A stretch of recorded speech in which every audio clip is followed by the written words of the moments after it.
এদেরকে ধরনের কালো তালিকা করে ছাত্র জনতার হাতে তুলে দিবে।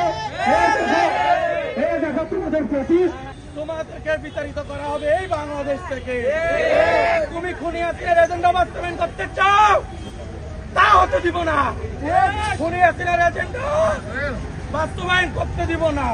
খুনি হাসিনার এজেন্ডা বাস্তবায়ন নিয়ে তোমরা এই ডাক্তার মোহাম্মদ ইউনূসের একটি সুন্দর একটি সরকার, যিনি এই গণঅভ্যুত্থানের পরবর্তী জনগণের ম্যান্ডেট নিয়ে এই সরকার এসেছেন, সেই সরকারকে বিতাড়িত করার জন্য, প্রশ্নবিদ্ধ করার জন্য তোমরা এসব করে বেড়াচ্ছ।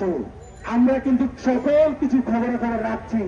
তোমরা কোন দিক থেকে কি করছো, তোমাদের কোন কোন লিঙ্ক, জুম লিঙ্ক, কোথায় কোন মিটিং করছো, আমরা সকল তথ্য আমাদের কাছে রয়েছে।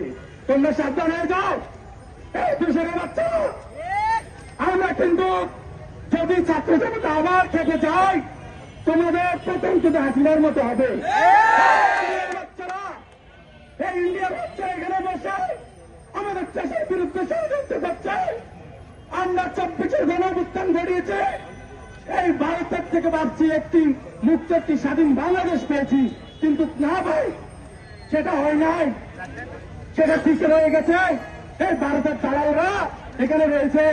এই খুনি হাসিনাকে ভারতে রেখে এই নরেন্দ্র মোদী, কসাই মোদী, তাকে ভারতে রেখে খুনি হাসিনাকে শেল্টার দিয়ে খুনি হাসিনার মদত পুষ্টে এই সচিবগুলো করে বেড়াচ্ছে।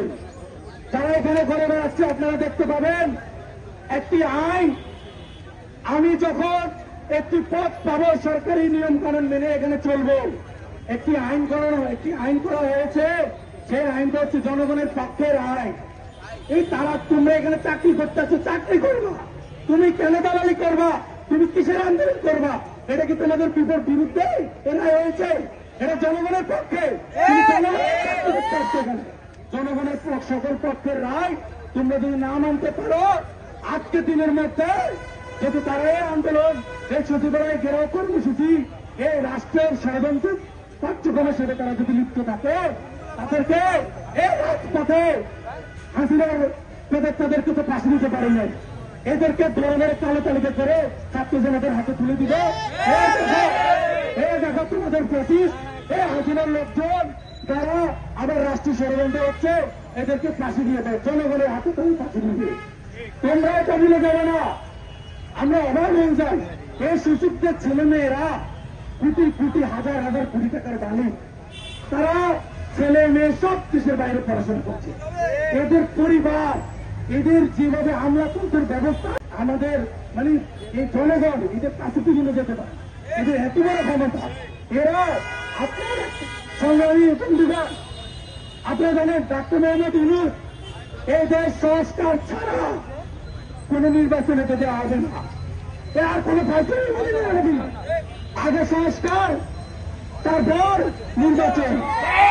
24-এর গণঅভ্যুত্থানের সাহিত্যের পুনর্বাসন ছাড়া, এদের পরিবারের পুনর্বাসন ছাড়া, এদের গণহত্যাদের এদের বিচার না করে পর্যন্ত কোন নির্বাচন দেওয়া হবে না।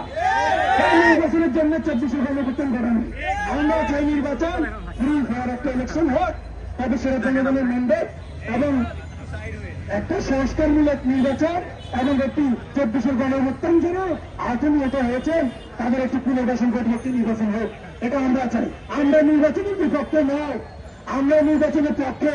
তবে 24-এর পরবর্তী যেহেতু একটি নতুন বাংলাদেশ পেয়েছি, আমরা হাসিনা মার্কা আর কোন বাংলাদেশ চাই না, আর কোন বাংলাদেশ হতে দেব না।